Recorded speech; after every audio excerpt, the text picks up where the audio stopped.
Angela Davis heard the windows shake before she understood what was happening. When she stepped out her back door, she froze. Marine One, the presidential helicopter, was landing in the empty lot behind her house. Men in dark suits were already securing the area. A black SUV blocked her driveway, and a federal agent was climbing her front steps with purpose. Everything was silent. Everything was real. Angela stood still in her nightgown, the smell of yesterday's coffee lingering in the kitchen, wondering if she was dreaming or being investigated. But this wasn't about guilt. It was about honor. 3 weeks earlier, she had sold a bus ticket to an elderly man no one wanted to help.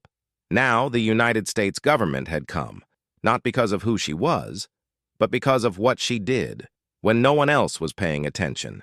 Angela Davis had spent the last 12 years helping other people go places she'd never been. Her desk sat tucked into the corner of a faded travel agency just off the downtown bus terminal. There were no marble floors or complimentary espresso machines, just laminated posters curling at the edges and the smell of exhaust drifting in from the street. Angela was 52, widowed, kind eyes, tired hands. She wore the same navy cardigan most days, though she rotated scarves to brighten it up. Her life was quiet, predictable, and filled with details about trips she would never take. She knew every bus route from Ohio to California, every senior discount, every rest stop with a decent restroom.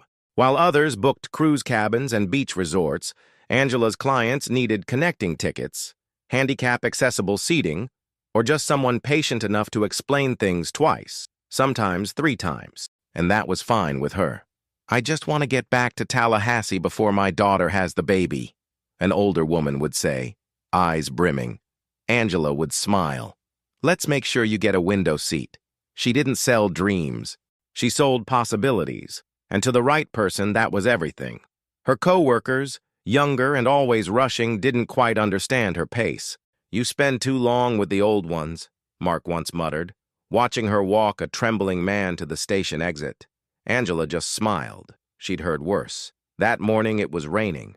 The kind of cold, gray drizzle that made the terminal smell like wet concrete and boiled coffee. Angela was adjusting the little space heater under her desk when she saw him. He stood at the edge of the lobby, coat buttoned wrong, eyes scanning the room with a look that made her sit up straight. He was thin, maybe late 70s, with a military-style posture and hands that trembled ever so slightly. His face held the kind of stillness that didn't come from calm, but from effort. As if holding himself together required energy, he didn't have to spare. He approached the counter slowly. "Ticket," he said. His voice was dry, unsure. "To, somewhere south, I think. I had a note." He patted his pockets, confused. Angela stepped out from behind the desk. "No problem, sir," she said gently. "Do you remember the city name? Or anything about who's meeting you?" He blinked. "My niece. She said she'd be at the stop. I think it starts with an M. Maybe Montgomery?" Angela didn't ask for ID yet, didn't rush him. She pulled out a regional map and spread it gently on the counter. "Let's take a look together." As they searched, she noticed the stairs. A younger agent rolled her eyes. A passenger in line shifted impatiently, but Angela kept her focus. The man's hand shook as he pointed. "There, that one. Montgomery, Alabama," she confirmed. "Got it. We'll get you there." She began typing, double-checking connections, adjusting for daylight hours. She offered him water, made sure he had time to breathe. By the end, she'd built an itinerary with stopover instructions, printed in bold type and highlighted in yellow. The man reached for his wallet, fingers fumbling. Angela caught the flash of a military ID nearly worn through. She pretended not to notice the shaking, just gently took the card and said, "We'll apply the veteran discount. Thank you for your service." He froze for a moment, then nodded once, sharp, precise, like muscle memory from another life. He left with his ticket, a folded printout, and a quiet thank you. Angela watched him walk away. She didn't know his name, didn't know what he'd seen or where he was going exactly. She only knew one thing. He looked like someone the world had started to forget, and she had no intention of joining it. It was 2 days later when he returned, wearing the same coat, buttoned wrong again. Angela recognized him immediately, the quiet man with the stiff posture and trembling hand. He stood at the edge of the lobby once more, but this time he looked more lost, more unsure. His eyes scanned the terminal with a kind of panic that only grew when no one looked back. Angela was with another client when she saw him, but something about the way he hovered near the vending machines made her cut the conversation short. "Excuse me, just one moment," she said softly and stepped away. He didn't approach the counter this time. He just stood there, shoulders slightly hunched, holding a piece of paper that had been folded and refolded so many times it was starting to tear at the edges. "Sir?" Angela said gently. He turned, relief flooding his face like a boy who'd finally found his mother in a crowd. "I think I was supposed to be here, or maybe I missed it," he mumbled. "I'm not sure anymore." Angela glanced down and saw the ticket she had sold him 2 days before, still intact, unscanned. "Oh," she said softly, "you didn't get on the bus." "I thought I did," he whispered. "Or maybe I dreamed it. They said she'd meet me, but I never got there." Behind her, one of the younger agents scoffed under their breath. "Oh no, not again." Angela shot them a look. "Would you like to sit down?" she asked the man. "Let's look at this together." He nodded, embarrassed, and followed her to the quiet side desk where she sometimes helped seniors fill out forms. Angela gently took the ticket, scanning the details. The date had passed. "It's all right," she said calmly. "We'll just print a new one. No charge." "You don't have to," he started, but she was already typing. The terminal was noisier today. A line was forming. People were watching now, some annoyed, others simply curious. The supervisor walked by, pausing just long enough to mutter, "We can't keep giving free tickets to confused people." Angela didn't answer. Her fingers kept moving over the keyboard. "His name is Robert Ellis," she said quietly. "Veteran ID 338704.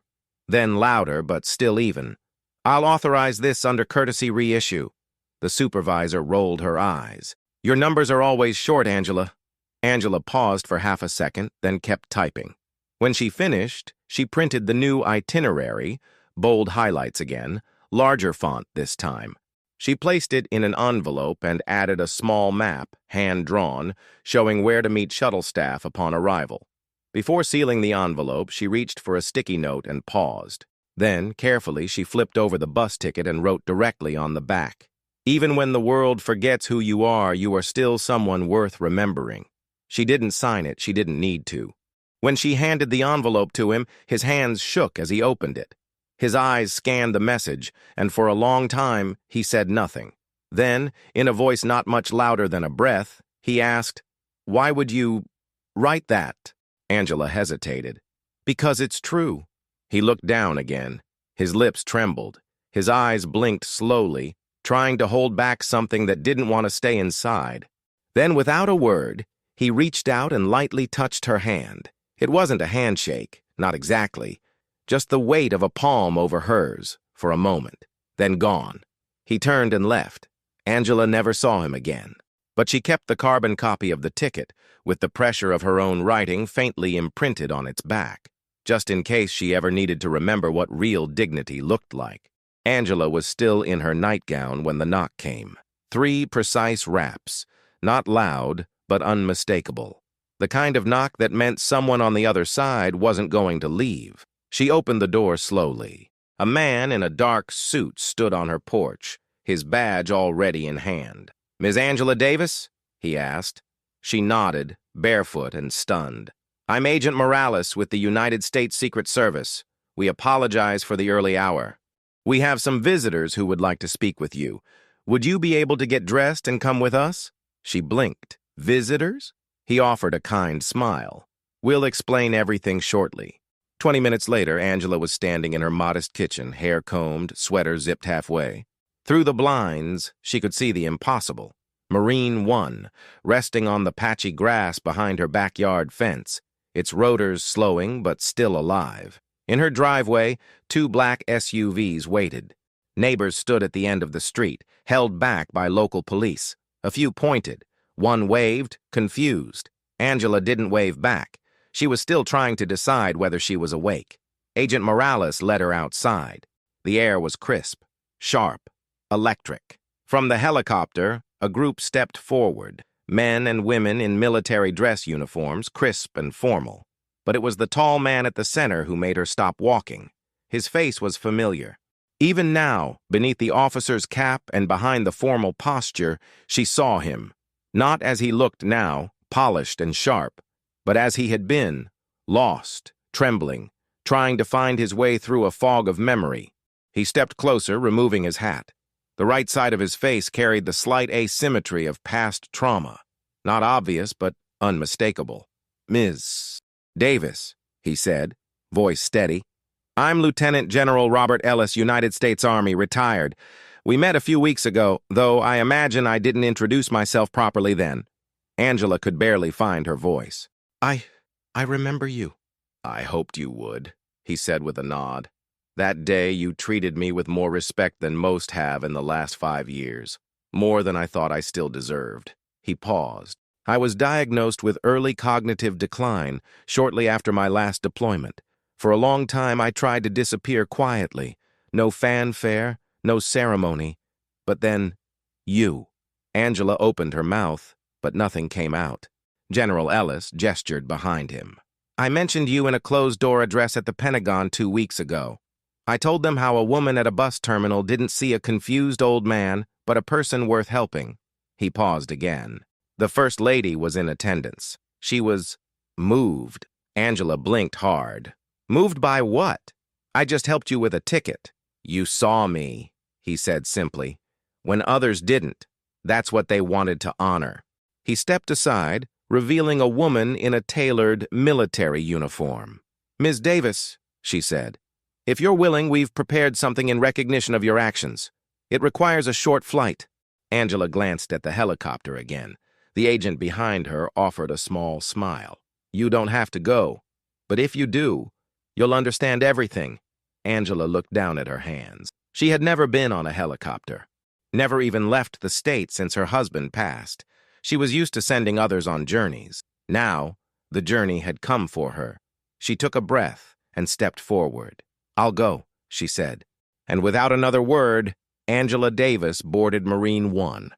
Angela sat rigid in the soft leather seat, her fingers gripping the armrests, not from fear, but disbelief. Across from her, General Ellis sat with perfect posture, hands folded, eyes forward. He didn't speak much. He didn't need to. Outside the window, the neighborhood shrank into patterns of rooftops and winding streets. Then came the green. When they landed, she was escorted out by a young female officer. They were on the grounds of a military base, neat, clean, reverent. Flags moved slowly in the breeze. Everything smelled like trimmed grass and jet fuel. A transport vehicle waited nearby. No sirens, no cameras, just quiet purpose. Angela remained silent as they drove past old hangars, training fields, a chapel. Then the vehicle stopped beside a modest building with wide steps and a bronze plaque near the entrance. The officer turned to her.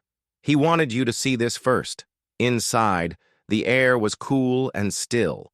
The space looked like a cross between a museum and a memorial hall. Portraits lined the walls, some faces smiling, others stern, all in uniform. All remembered. At the end of the corridor, Angela saw it. A wooden chair, simple and sturdy, placed beside a glass case that displayed a folded American flag and a copy of a handwritten bus ticket. The chair had a nameplate. It read, "Reserved for the one who remembered those the world forgot. In honor of Ms. Angela Davis." She stopped walking. There was a photo above the chair, black and white, slightly grainy. It showed her at the travel counter, leaning over, listening to a man whose name she hadn't known at the time. They were both unaware of the camera. That's what made it real. Angela stared at the image, her eyes stinging. Behind her, General Ellis approached slowly. "You helped me feel human again," he said. "That moment meant more to me than all the medals I ever received." She shook her head.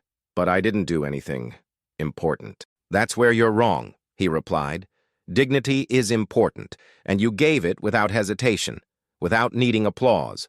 That's rare." He reached into his jacket and handed her a small velvet box. Angela opened it. Inside was a pin, not gold, not flashy. A simple emblem with two hands clasped. It wasn't military, it wasn't official, but it meant everything. The officer led her to the chair. She sat down, slowly, carefully, feeling the weight of the silence around her.